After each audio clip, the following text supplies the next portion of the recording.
we get a real professional winemaker in here and we're like, we gotta look like we know what we're doing. Hey, Jeff McKinney. And Dimitri's watching too. Is that what I hear? Yeah, Dimitri is watching. He said, spring is here. Time to drink one last Boulevardier. Dimitri, man, great question for the Ask Us Anything. That's going to be a fun one to listen to. All right. All right. I'm ready if you guys are. Let's get this started. 8:32 I'm showing. Here we go. So much for being on time. Right. The We Like Drinking podcast is sponsored in part by Wine Still Sold Out. Get wine at the best price online, one at a time, till sold out. Visit WTSO.com/WLD. Hey, I'm John Hall, the author of Drink Beer, Think You're Getting to the Bottom of Every Pint. And you that was a mistake. That didn't go so well. I think I had a little spasm in my fingers there or something. Sorry about that. Good gracious. Skrillex over here.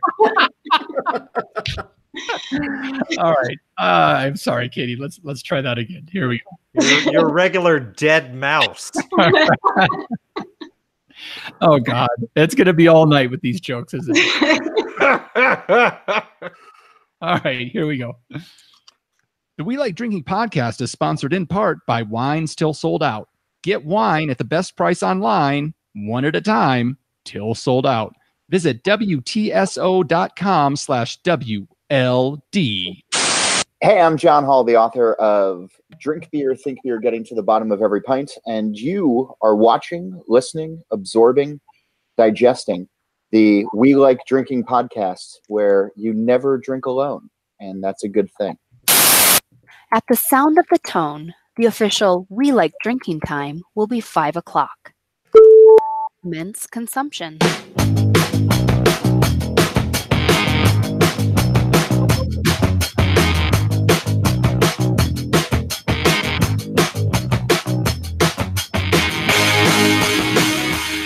Thank you for joining us for the award-winning We Like Drinking podcast, episode 219. In this episode, we'll be discussing some stuff. Hold on. I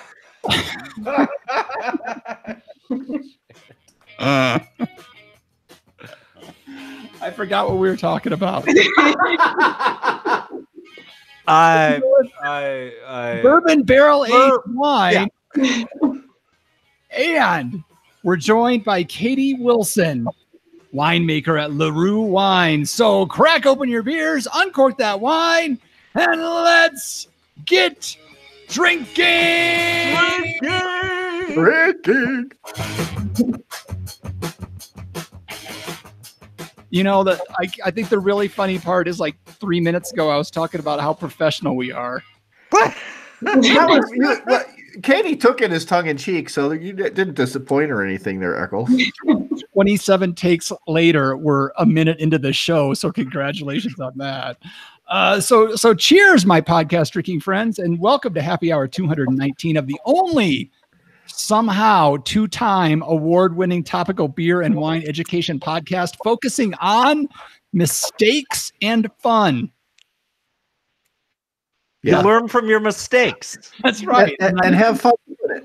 I'm doing it. So if you like what you're hearing in this episode, consider helping us out by becoming a patron of the show by visiting welikedrinking.com/pledge. Get in on this fun. We got a lot to cover tonight, so we're going to get right into this. Get to our panel introductions and what we're drinking. We're joined by our usual panel members. We got the gang all back. We've got our wine blogger, Jeff Solomon. Shalom, everybody. We have our commercial brewer and desert survivor, John Ruyak. Yeah, twisted my knee a couple of times. How you doing? Good. And I am your host, Jeff Eccles. Now, our guest tonight is an elite member of the 4% of California winemakers who own their winery and are also, God, I can't even read tonight. Let's try that again. Our guest tonight is an elite member of the 4% of California winemakers who also own their own winery and are also female. Not only is she the winemaker and owner of Sonoma-based LaRue Wines, but she is also the winemaker for Anaba Wines, Claypool Cellars, Reeve Wines, and Smith Story Wine Cellars, all of which reside in Sonoma County. Please help us welcome Katy Wilson. Welcome to the show, Katy. Thank you. Thanks for having me. Oh my goodness, we're so excited to have you here. I've been itching to get you on the show. This is I think everybody's in for a treat tonight. So if you haven't heard of LaRue Wines and you would like to find more, you can follow Katy on Instagram at LaRue Wines, and that's LARUE Wines on Instagram, or on their website at laruewines.com. Is that all accurate, Katy? Did I get that yes, right? It is. You got it right. I got something right on this episode. That's a feat of magic right there. All right, so let's find out what we're drinking here. John, since you were out last week, let's start with you. So I am drinking Lizard Tail Strawberry IPA. Your nemesis. What's that? Your nemesis. Yeah, I'm drinking the Nemesis. Actually, so Tracy was, I told Tracy that the keg was about to run out yesterday, and some of the customers were complaining that it wasn't quite as good. Oh, no. Must not have been as good. Jeff Yeah. Solomon. Is he? What? I'm back. Finish the story, John. You froze out. It wasn't quite what? We're all hanging on every word. So some customers were complaining that it wasn't crystal clear. So she poured off the rest of the keg into a growler. So there's a couple of yeasties in there. We should charge customers extra for that. It's got extra nutrients in it. And it actually tastes better at the bottom of the keg. So I've got the last of that previous keg. Excellent. Jeff Solomon. Yeah, that's the best part. The bottom where all the crud is. Everyone loves that. It's where all the flavor drops down to. Added texture. There you go. Certainly. I am drinking something that is well past due. One of our favorite helpers out on the Patreon platform is also, I'm going to call him a friend. Don't let him know I said this, but our buddy Jason Stubblefield of the One Bourbon, One Shard, One Beer podcast. He picked out something for me to drink on the show. He originally wanted me to get this Jim Beam Repeal batch bourbon, which actually looked really good. And it's surprisingly affordable, and nobody carries it. Like, they need room for like the Fireball flavored bourbon and whatever else they have. Like, it sounded really good. Like, finally I hit him up. I said, Jason, I don't think I can find this anywhere. I should, but I just can't. And he goes, why don't you pick up some Speyburn 10-year scotch? That'll mess you up. And I'm like, okay, let me see. And I was in the store as I'm texting him. I'm like, I don't see the Speyburn 10-year, but I think I got something better. This is for an American market only, this is the Speyburn Aranta Casks single malt scotch that was aged in bourbon barrels. I don't know what they're really going for here, but I served it neat. I got some brown liquor in a nice crystal glass for everybody, and on the nose, is it what? Peated. I don't know. If I drink enough, maybe I'll repeat it. But it's got like a nice like caramel nose, right? And good mouthfeel, a little bit of like toffee. It's hot. It's like 92 proof. No, this is some good stuff. Jason, I'm gonna drink this whole bottle just for you tonight. Just for you, man. You must be on spring break. Katy, what are you drinking with us this evening? I am. I opened a bottle of LaRue for this There you podcast. go. So I'm having the LaRue 2014 Rice Spivak Vineyard Pinot Noir from the Sonoma Coast. So yeah, it's has a little bit of age on it, so it's tasting pretty nice right now. That's awesome.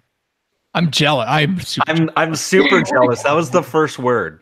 Oh man, I know I should have sent you guys bottles ahead of time. it's okay. Christmas is just around the corner. I know you love all your children equally, but is this one of your special babies? Yeah, I've been working with the Rice Bivac Vineyard since I started LaRue in 2009, so it definitely has a special place. But I do love all my wines. It is hard to choose your favorite. That's awesome. And I am drinking the Domaine Font de Michel Chateauneuf de Pape. This is a 2016 red from our good friends at Wines Till Sold Out. Jeff, you had the white last week, right? Yeah, I had the white Roussan. It was beautiful. It was delicious. John, you already drank yours, right? Yeah, it's gone. He was out in the desert chasing snakes. He needed something. Something, yeah. And this red is delicious as well. But we've taken up enough time here, and I think it's important that we get on with the show. So let's get to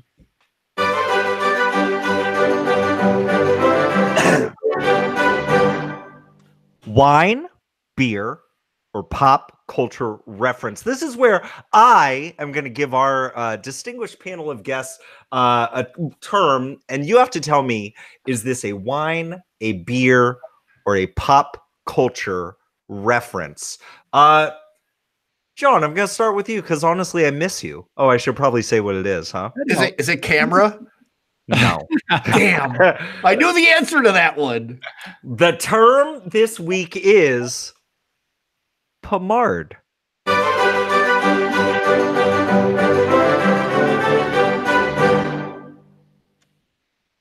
Pomard. Is it a wine, a beer, or a pop culture reference? John Ruyak. Mr. Solomon. Yeah. Could you do the panel a favor and spell that for us, please? P-O-M-M-A-R-D.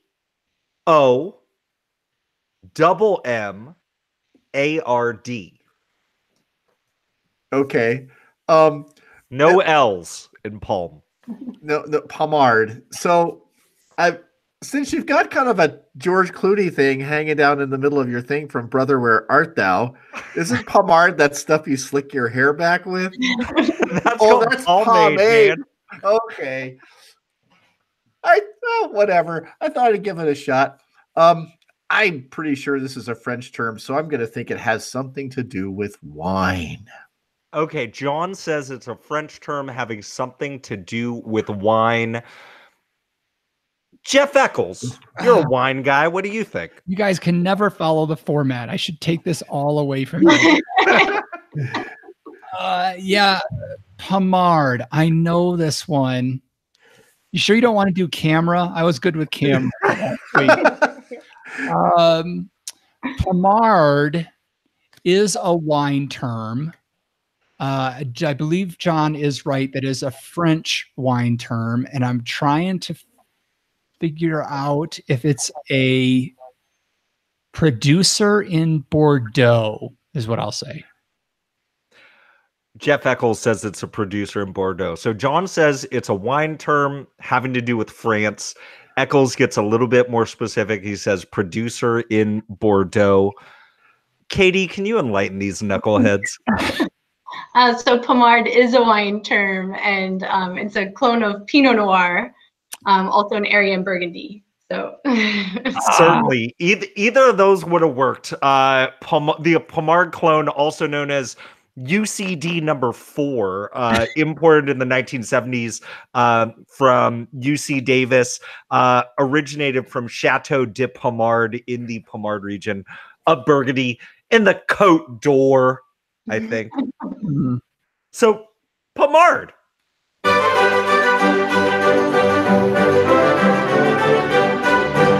Darn it. Why did I have to go more specific? Say Bordeaux.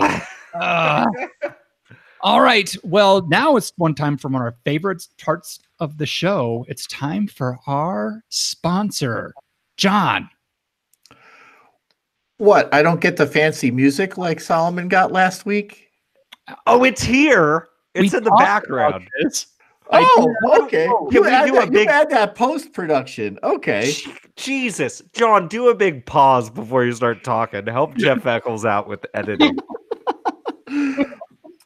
Hi, so folks, we're the only wine and beer educational podcast focused on fun, right? Well, Wine's Till Sold Out.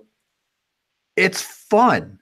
When I was on vacation, we started with Wine's Till Sold Out, WTSO, and I downloaded the app. And while I'm on vacation and had cell service, I kept getting these pop-ups about these wines that are on these flash sales.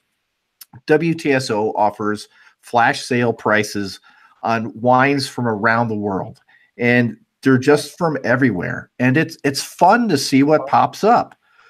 The way to do it is go to your phone and go to the Google Store, or the Google Play or the Apple App Store, and just download WTSO, create an account, and just see what pops up. You get some incredible deals. You're not going to believe some of the names you see on this. I'm not going to go into it, but you're just going to see a variety of just outstanding selections of wine at some really fantastic prices.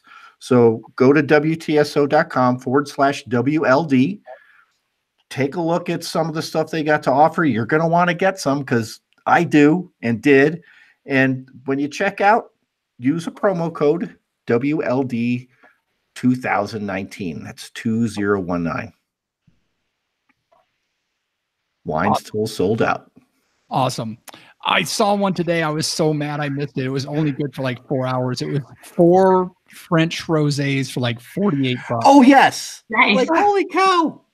So I missed out on that one. Okay. Well, I think the biggest shock of the show so far is that Katy's still here. But let's do this. So Katy Wilson from LaRue Wines. My goodness, you have had a storied career already at such a young age. So we're going to bounce all over the place, but I kind of want to go back to your college days. You're going to school, you're in agriculture, and I just love this story. Most people, when they decide to get into wine, is because they have a passion for wine. They grew up loving it. There's some kind of connection for it. But that wasn't the case with you, was it? How did you decide to become a grape grower / winemaker? Yeah, my love of wine and winemaking kind of came from a different path. I got interested in it through agriculture. I grew up on a walnut orchard in California, and went to Cal Poly in San Luis Obispo and started with agricultural business as my major. And in that Ag Business 101 class, the professor was talking about different things you can do, and she started talking about wine, and I was just like, wow, that's it. I know what I want to do.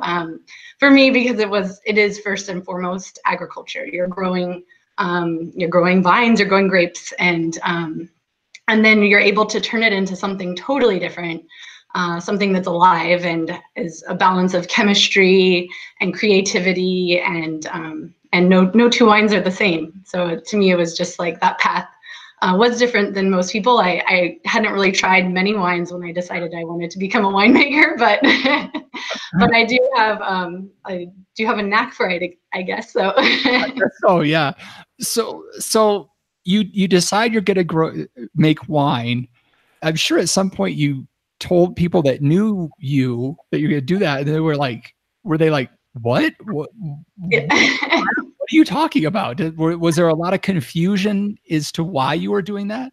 Not really, because since I had grown up in agriculture, and there are a lot of wine grapes around where I grew up and everything. So it's not like it was so foreign to the people that I knew and were around. And Cal Poly has a great program for wine and viticulture. And so I easily just added on a second major. So I have 2 majors, or 2 degrees, one in agricultural business and one in wine and viticulture. And it kind of came very easily. And my parents at first were like, why do you really want to do this? And after about a year, they are like, okay, you're serious. So. Awesome. Jeff Solomon.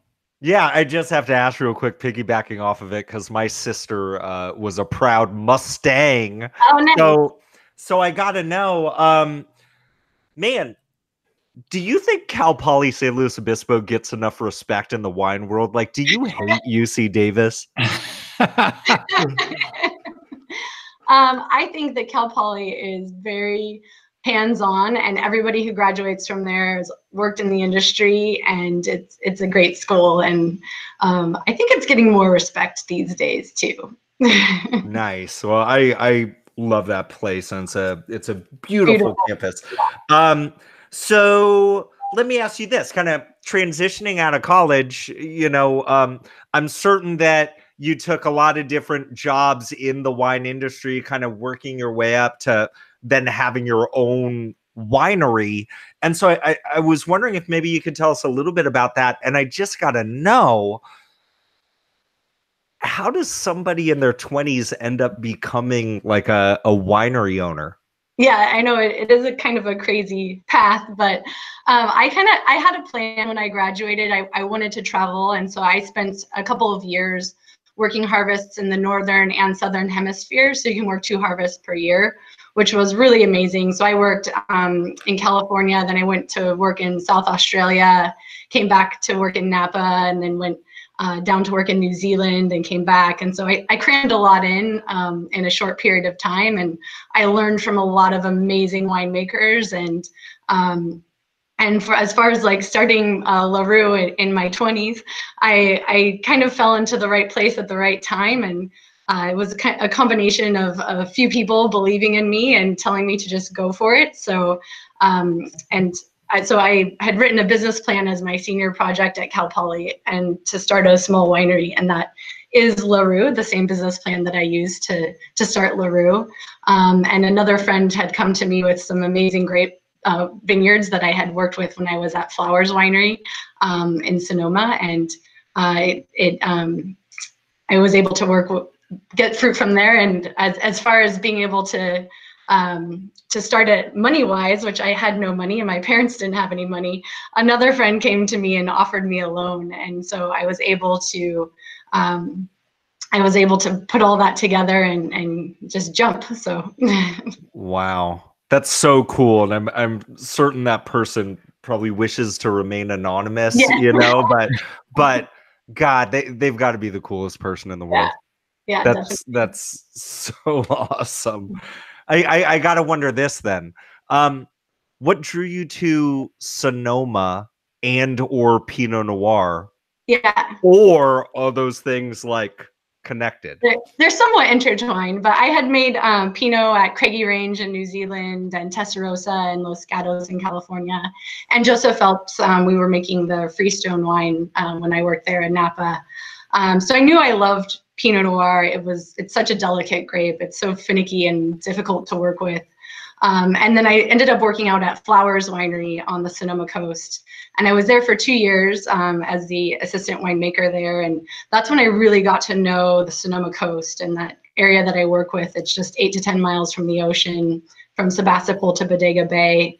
And it's such a beautiful, special spot that gets that ocean influence and makes Pinot Noir that's just so lovely, but also has that California sunshine kiss of ripeness without being too ripe, and beautiful acidity. So that's kind of how I became in love with that area. So that's awesome. I do have to bring up one other thing, and I know John has a lot to ask you as well, but you bring up Bodega Bay. Have you ever been pumping gas in Bodega Bay and then you get attacked by a bunch of birds? No. Okay, good. All right. It's a scary place. It is. It can be. Oh goodness, John, reaction. So, as you know, the way you work in viticulture and winemaking, you get to have your hands on everything. And as a brewer, I don't really get a chance to touch everything as it comes up through the process. Water is water. I mean, I get wet every day. I don't touch hops a lot because you can get a hop allergy. You can't touch the yeast because it might infect the yeast, but I do touch the grain, and I feel the grain every day before I brew the beer. And that's one of the favorite parts of my job is seeing the raw ingredients. But is there something that's become you came up in agriculture, and that's where your base is. Is there another part of the process that you've really come to love even more or just as much? I love harvest. It's one of our craziest times, but it's also when everything is happening. Unlike brewing, we get one shot. That's it, and you have one time a year that you can make it or break it. And if that means being at the winery until 4 o'clock in the morning, then you're there till 4 o'clock in the morning. Yeah. But there's an energy that goes with it that's just kind of a bit intoxicating, and just that your drive is there just to make it happen. And I love it. It's when everything happens. So I've done a partial harvest at a winery here in New Mexico, and it's just, the buzz around taking the fruit off of the vine and getting into the big containers and taking it back to where they're going to crush it and stuff like that. It's just, I don't know. It's almost like the babies are going home. Totally. It's like, yeah, I definitely spent many nights at 4 o'clock in the morning sitting in a vineyard, like with the pick, and yeah, it's a good time though. Cold but good. So you were mentioning that you spent time in California, New Zealand, Australia as you were kind of starting out. What were some of the, I don't know how to ask this. What were some of the takeaways or is there anything that you took from Australia and New Zealand that you're using here that may be different or maybe unique that you brought from the Southern Hemisphere to California into LaRue wines? Oh, that's a very good question. I would say maybe, that's so hard. I mean, everywhere you go, you're learning things. I think that everywhere is so different too. Like in Australia, I was working with Grenache, Syrah, Mourvedre at Torbreck Winery, and working with vines that were over 100 years old. And our winery was outside with kangaroos hopping all around, which was like totally. I guess there I learned how to deal with not having very much equipment. Like you have scarcity of pumps and hoses and things, which I would be going to go do a pump over. I'd come back and somebody had stolen my pump. Kangaroo, you saw a kangaroo bouncing away with a pump. So I wouldn't say there's anything really specific, but yeah, I think you learn stuff everywhere you go. Yeah. So, I could see where that would come to help you, especially starting your own winery. And you were growing Pinot in New Zealand? Yeah. So in New Zealand, I worked at Craigie Range, and they made wine from all over New Zealand. And they had a vineyard that they owned in Martinborough, and which was such an amazing site. It's a little pocket of sunshine on the south tip of the North Island. Mm-hmm. And yeah, we made small lot Pinot there. We used some wooden cuves for open top fermentation, which was interesting. Oh, wow. I had never worked with those before when I had worked there. So that was pretty cool to do. But yeah, it was a good spot. Yeah, no kidding. And now you are 500 cases at LaRue? Yeah, I make about 500 cases each year. Yeah. Okay.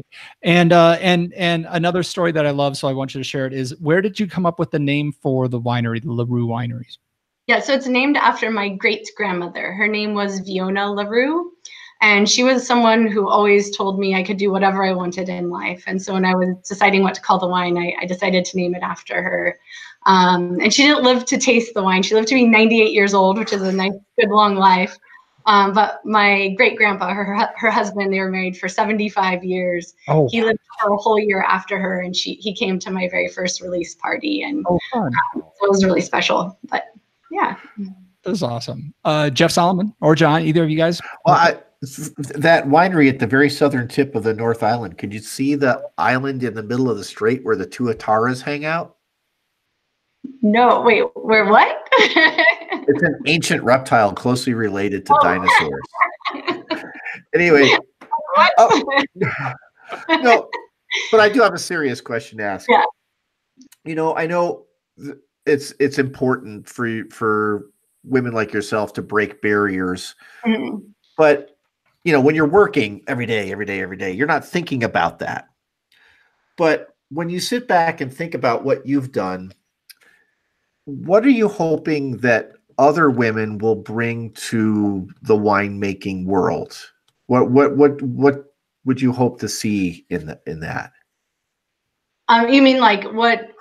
Wait, sorry. I mean, maybe something that maybe something a direction that you wanted to go in, but haven't been able to, or different flavors or profiles, or different the way wines are made, or just something that you're hoping that other women are able to tackle that you just don't have the time to do, because it seems like you work 27 hours a day. Yes, I do work a lot.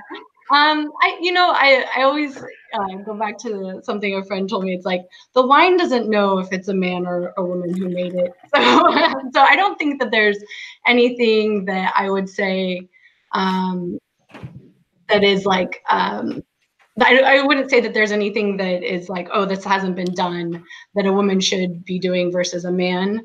But I would say I would love for the future for it would to be easier for women to start out in the cellar and work all the way up through becoming a winemaker. What often happens to women in the winery is you get sideswiped to the lab and become the enologist, and most of the time you don't make it past assistant winemaker. And I think that happens quite a bit. And I think that would be great if there was a little bit more women in the cellar. And I think it's easily done, but it's just a matter of making it happen. Cool. Because I know that I excited to see more women get involved in the brewing industry, because we need more people to drink beer, craft beer. There's a lot of ladies out there that don't do that just yet, and then if more women are in our industry, then it brings more customers to all of us. Yeah, definitely. Well, and just more perspectives, especially in the winemaking side of it. So Jeff Solomon. Yeah, well, I just wanted to start by thanking you for sharing your perspective on that. And I also, I was listening to, you were on the Crew podcast in August, and it was, I think it's a really enlightening thing, because I think a lot of men in this industry, like, they look around and they go, how come there aren't enough women? And then, you really brought some good perspective in terms of, like, there's a lot of, like, these microaggressions that a lot of dudes don't recognize, because they've been dudes their whole life and they never had to deal with it. So I appreciate you sharing that with us, and I appreciate you honestly hanging in there, having to deal with a lot of shit, Yeah, my dad growing up always told me I could do anything any guy could do. And he taught me how to weld when I was 12, and I was driving tractors by the time I was 10. I do think a lot of that gave me the confidence to walk into a cellar and say, oh yes, I know how to fix this piece of equipment if it breaks down, or not be intimidated by hoses and pumps and pressure and everything. So I seriously need to learn how to weld. Maybe you should give me lessons. Okay, a little bit of a different angle here. You also do some, like, consulting winemaking as well. And I saw that on the list of places where you work, you are currently a winemaker for Claypool. Yes, yeah. Wineries. So I have to ask you this. It's more of like a geeky, like, music nerd thing. I just have to, right? Is Les Claypool as wacky in person as his music makes us think he is? I don't think he is. I think he's actually really, really cool and down to earth. So you're never, like, in the middle, like, doing something really important, and he just comes up behind you and, like, drops bass lines, like. But if he does that, does he look surprised when he does it? Oh. Yeah, he's awesome, and he actually is really, really into the wine. And him and his wife live in Occidental, and they have for 30 years. So they're really in the community, and it's a good project. That's great. And so Eccles was mentioning earlier your LaRue winery, you're at about 500 cases, you said. Have you ever had the desire to want to go like big scale, like ultra big, like selling jugs of wine in Safeway or anything like that? No, my plan actually has always been to stay really small. I do almost everything myself for LaRue, from updating the website to going to the vineyards, hauling the fruit to the winery. And so to me, if I were to grow, I wouldn't be able to do everything on that level. And that's what I love. And so making wines with other people, it really allows me to spread my wings a little bit and make different varieties. I'm making over 20 different varieties of wine, and it's really interesting and super fun to be able to do that. And it also allows me to keep LaRue small. So that's awesome. And allows you to hang out with us schmucks. Yeah. Yes, the highlight of her week. John, with these other consulting wine and side gigs, are you conscious of like the house character at each place, and how hard is that to like manage?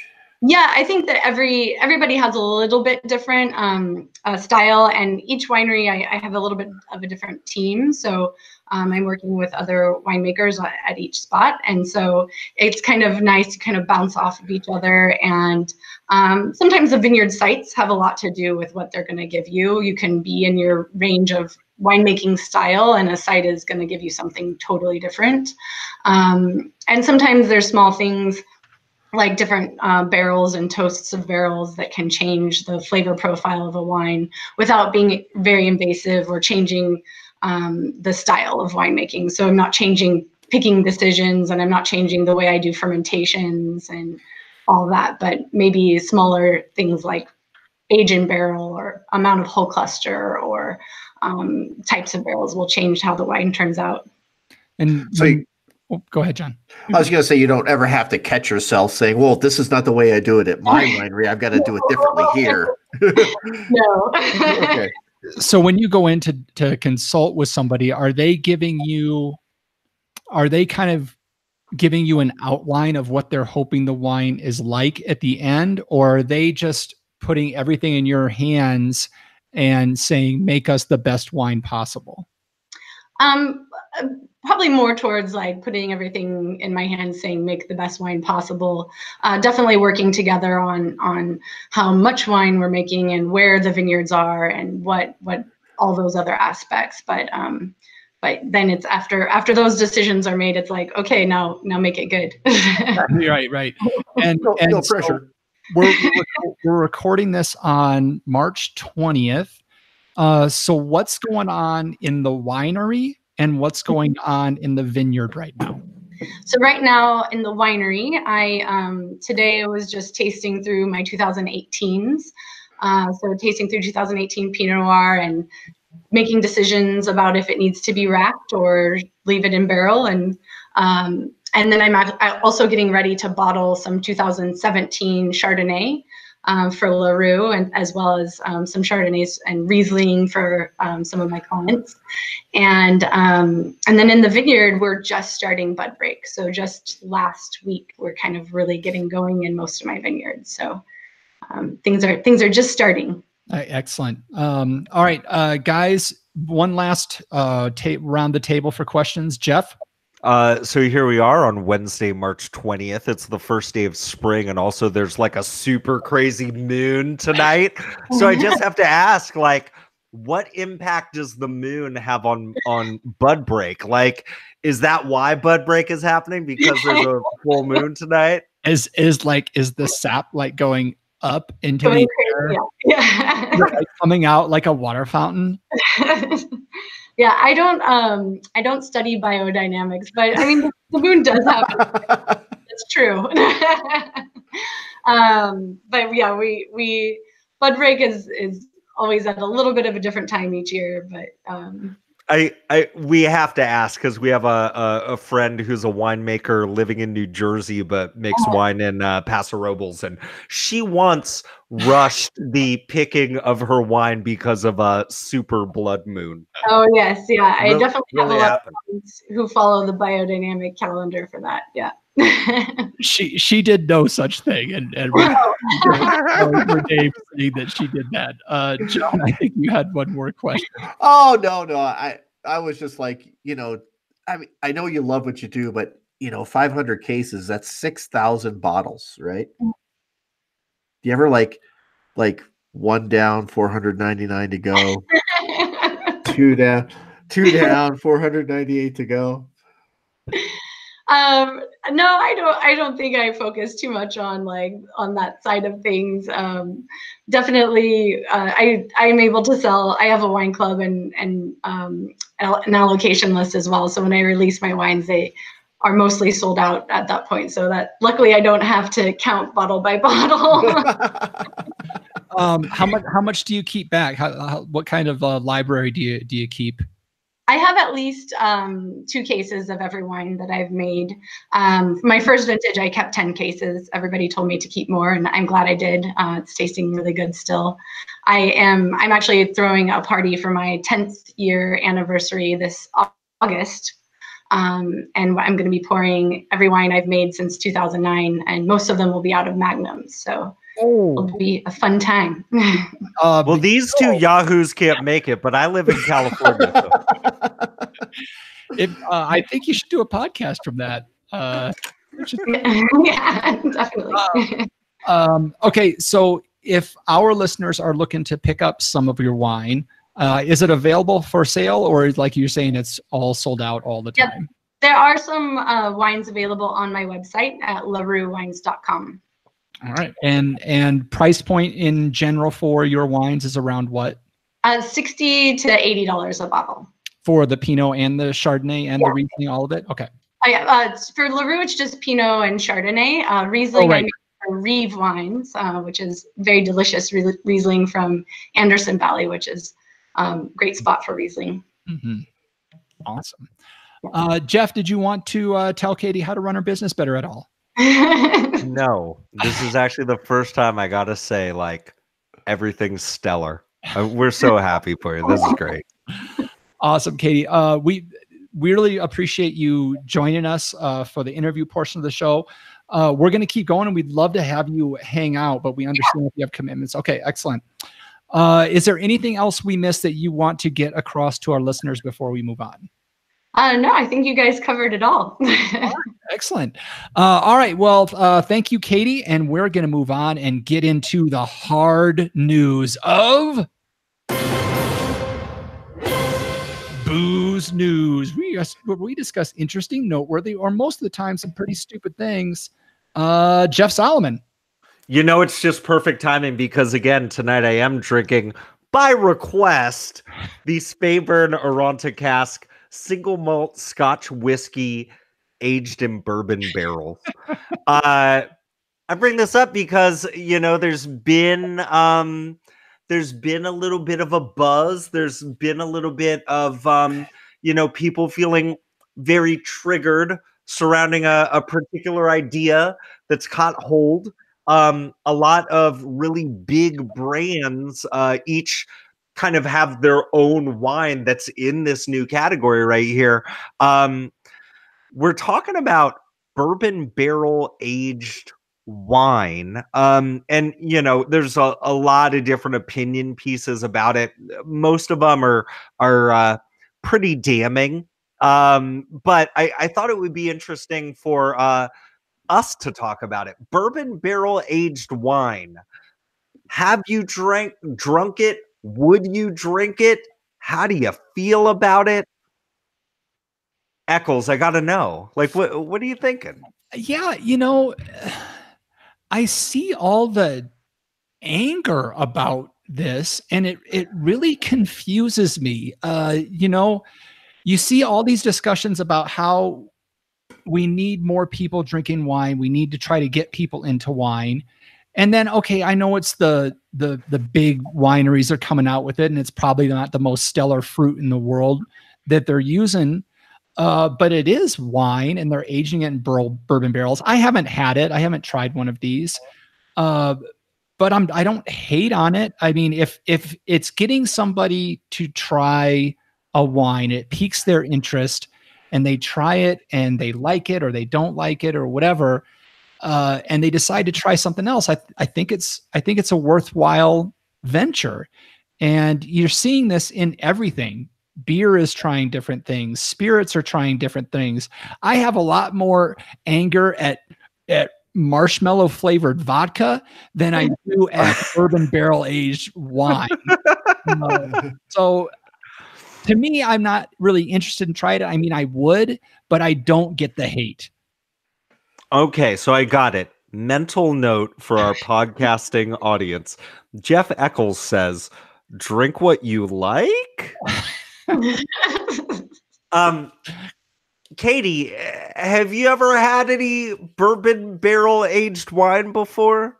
I have not. I would try it though, out of curiosity. And I have to believe that that's like a big part of the market. Like, you know, you're talking to a couple guys here that were drinking cold brew wine a couple months back on a bet. So you've never thought about, you know, doing ones. It'd probably be after, if she did, it'd be under a different label, right? Didn't think about just throwing one case of that beautiful fruit into a bourbon barrel.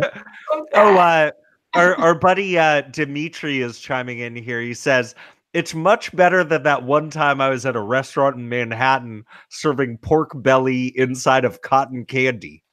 Oh. Yeah. Ruyak, are you a fan? You know, I read something, this is about a month ago, where they were saying that bourbon barrel aged wine really isn't wine. Yeah. How is that the case? I mean, are they saying it's like the no true Scotsman defense? Like, oh, real wine wouldn't be aged in bourbon barrels. Like, it's kind of like that. Like, I can't think that there's a way that you could say, like, definition wise, it's not wine. I think it was I'm sorry. Eccles, wasn't there some sort of legal aspect to it that they were talking about in that article? I didn't read it. I was like, I moved on. I wasn't interested. Well, because if that's not technically wine, then all those like jerks on the side of the road in Gilroy putting garlic in wine, like, well, that isn't wine. Fuck those guys. But you know, like, you go to places that do like fruit wines, like blackberry Merlot and stuff like that. Like, you know, if people like it and they're into it, I'm not going to rip on them for it. The thing about, you know, everybody gets in an uproar about bourbon barrel aged wine, which I've had a taste or two, and I wasn't a big fan of it. But I don't know, is the craft beer community in an uproar about barrel aged beers or bourbon barrel aged beers? Like, no. And you know, if we're looking at like distilled spirits that are like cross genrefying, like bourbon barrel aged gin might be delicious. So I don't know if there should be so much of an uproar. I think you're probably hearing it more from us self-proclaimed wine geeks, because we think that if we don't like it, then it's not worth your time. But we are not the bulk of the market. The bulk of the market isn't drinking delicious single vineyard, often single clone or multi-clone Pinot Noirs from the Sonoma coast. Like, you know, they're drinking jugs from Safeway, and that's okay if you're into it. I'm not better than you. I just like better wine than you. So that's a backhanded compliment. I did pull it up, and this article says that that the reason it's just say it doesn't taste like wine. From the taste to the serving vessel to the packaging to promotional moves, these beverages are far from anything that stuffy people might like to call wine. You know, it's funny, like Lagunitas has something called like Dark Swan, which is it's a dark ale with wine in it. That's delicious, right? And it's so funny how like I can love that and I think that that's great and it's being like marketed as a beer, but if you flip the percentages, I'm sure you come up with something kind of nice, but it's interesting that there's not really any space for that on the shelf of the wine world. I mean, the space is there, but I think a lot of us elites aren't into it for good reason. To maybe contradict Eccles' point, though, is you bringing people into, trying to get people into wine. That's not an entry level drink. That's like someone drinking slow gin fizzes in high school and then going straight to single malt scotch. I mean, you can't do that. And Eccles is acting like you're kind of acting like a tobacco company, Eccles. You're like, sure, give the kids like bubblegum cigarettes.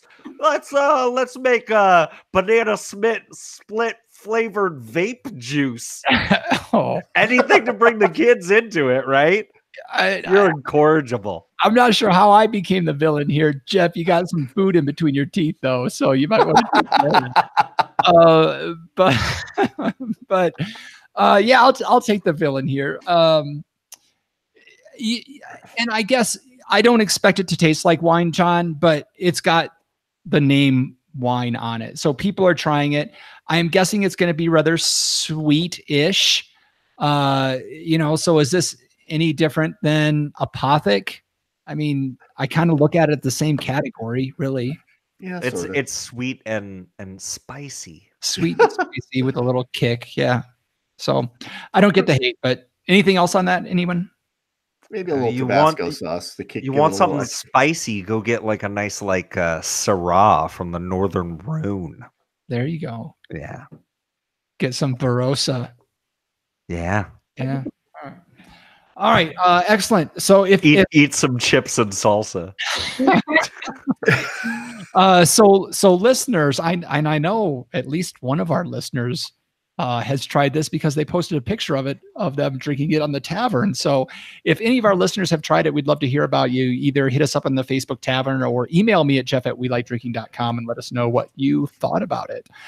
All right, let's move on. Let's start wrapping this show up. So I'm going to hit the Patreon button for this one. Give me a second. Here we go.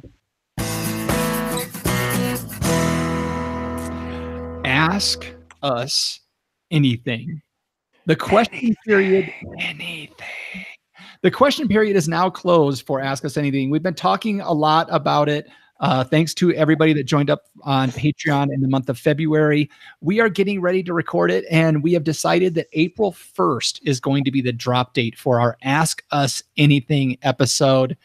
I got to say, crazy. I love the questions that came in. I was expecting Ask Us Anything to get like, ooh, I don't want to answer that. But we have some phenomenal questions, some real brain scratchers. There's some good ones in there. There's a lot of comedy. So look for that to drop on April 1st. I'm just thinking about like all the inappropriate questions that were your kids born by cesarean section? Well, okay. I'm glad you didn't send a question in, Solomon. All right. Well, if Solomon's talking about C-sections, it must be time for last call. Last call. Last call. Time to clean house and lock the doors. You know what we do, folks, here? We want you to get your phones and help us out. So if you'd like to follow us on the social media platforms, you can follow us on Twitter at WeLikeDrinking1. That's the number 1. On Instagram and Facebook at WeLikeDrinking, or join our private Facebook page, The Tavern, by visiting WeLikeDrinking.com/ Tavern. Katy, one more time, where can the good folks find you on the socials or the websites if they're looking to follow you more? I am on Instagram at LaRue Wines, and then you can find me on my website at laruewines.com.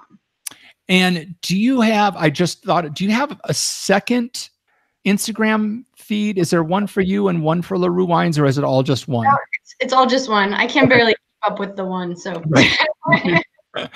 Okay. John Ruyak. Yeah. What? What? Right. What? If you want to rate the show, if you want to listen to the show, if you want to rate it, you search the show up on Apple Podcast and leave us a 5-star review. We got another one of those with this. Did you just ask our listeners if they want to listen to us? If you don't listen. Maybe they're being forced to in the backseat of a car right now. Or they're headed down to Central to get booked, but they're listening to our podcast on the way there. With a bottle of 1,000 Stories, some bourbon barrel-aged wine that they're forced to drink. Jeff Solomon. Hey, man, I will say it time and time again, along with the Wine Still Sold Out app, which you should have on your phone. You also need to get the Patreon app in order for it to really do what it needs to do, though. You also need to help support the show through patreon.com. Donation as little as $1 a month gets you all this access into our inner circle, and this show just becomes, it's part of your life. It's like we consume you. It's like we're like the Blob and you're Steve McQueen. Wait, no, you're not Steve McQueen. You're the kids in the movie theater. If you're Steve McQueen, quit listening to the show. But anyways, find out more about how you can support the show at welikedrinking.com/pledge. If you're listening to the show and you are liking what you're hearing, you should also subscribe to the show. You can do that through Apple Podcast, or just visit welikedrinking.com/subscribe and pick your button of choice. You can also find the show notes for this episode with all the links to the stories or mentions we have at welikedrinking.com/episodes. Or if you're on your phone, just keep scrolling until you see something that says subscribe or rate and punch it. Okay, folks. Well, unfortunately, this show flew by. This went fast. But it's the time of the show where I get to say, okay, panel, let's take one last trip around this table and get some final thoughts before we shut off the lights. John Ruyak. Well, shoot. It says Solomon's going to go first, and then he couldn't rebut any of the things I'm about to lay down on you guys. Oh, okay. Because I was driving around Southern California for a couple of days this past week on my super awesome adventure with my friend Bill. And we drove through the Imperial Valley, El Centro, all that stuff. And made a couple of observations. The whole commercial about happy cows making better cheese is bullshit. We didn't see any happy cows, and Bill swears on a Bible that he saw at least 2 dead cows out there on the dairy farms down there in the Imperial Valley. Number 2, the California drivers are pansies. We're driving around looking for snakes. You don't drive really fast looking for snakes on the road. You drive kind of slow. But if you pull up on somebody in California and they're going slower than you, even though you're going slower than the speed limit, they get all threatened and pull off to the side of the road so you can go by them. So that happened at least a dozen times. However, I will say Californians seem to have gotten their stuff together regarding eggs. I don't know if you can see this. You probably can't. But I brought up this mayonnaise packet from Glamis down there in the Imperial Dunes where all the dudes are driving their dune buggies. And this real mayonnaise packet says it's made with 100% cage-free eggs. So at least Californians aren't worried about keeping their eggs in cages anymore so they won't run away. Okay. Jeff Solomon. I have so many things I want to say, but the music stopped at this point. So I will just ask another silly, inappropriate question to the panel. Panel. A peanut is not a pea or a nut. Discuss.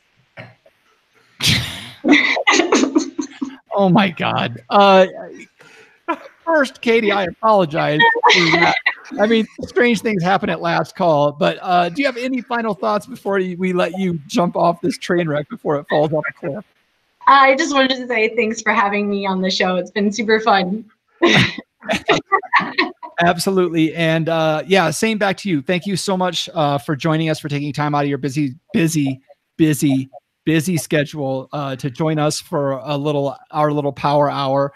We do appreciate it. And I really do look forward to trying to get some LaRue wines. It sounds fantastic. Thank you. All right. And with that, I'll say thanks again for joining us at the We Like Drinking podcast, where you'll never drink alone.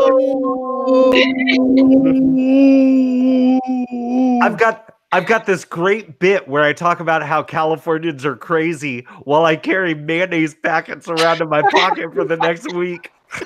And show it to the podcast listeners. Everybody listening, look at this packet of real mayonnaise. He really has one.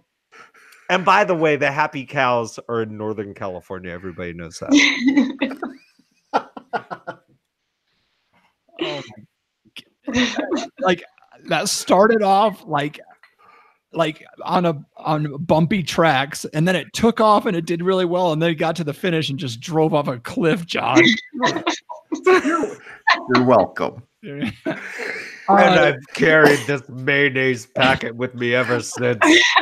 For this 4-second bit. All right.